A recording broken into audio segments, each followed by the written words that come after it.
প্রতিবাদ মিছিল করার জন্য মিটিং করার জন্য রসিমউদ্দিন হাই স্কুলের মাঠে আমরা মিটিং করেছি এবং প্রতিবাদ করেছি। আর গাজীবাড়িতে গিয়ে তাকে দেখে এসেছি। গাজীবাড়ির লোকজন এখানে আছে কিনা তা জানি না, তারা আমাদের আন্দোলন শরীক হচ্ছে কিনা তা জানি না, তবে আপনারা খোঁজ খবর নেবেন।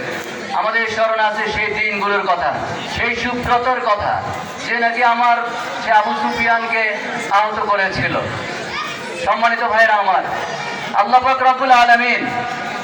রব্বুল আলামিন এক এবং একক ছিলেন।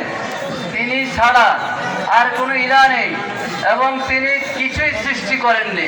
এমন একটা সময় ছিল, তিনি পরিকল্পনা নিলেন, তিনি বললেন আমি বিশ্ব তৈরি করব, মহাবিশ্ব।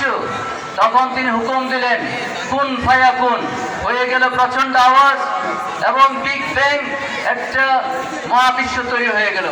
আমাদের পৃথিবীটা তৈরি হলো। পৃথিবীটা উত্তপ্ত ছিল, উপরে লাভা ছিল, ক্রমান্বয়ে সেটা শীতল হলো। এখানে গাছগাছালি পাট পাখালি হলো এবং আল্লাহর পক্ষ থেকে আকাশকে নির্দেশ দেওয়া হলো, জমিনের মধ্যে পানি প্রবাহিত হলো, বৃষ্টি হলো, যতটুকু প্রয়োজন ততটুকু পানি সিঞ্চন করা হলো, ততটুকু পানি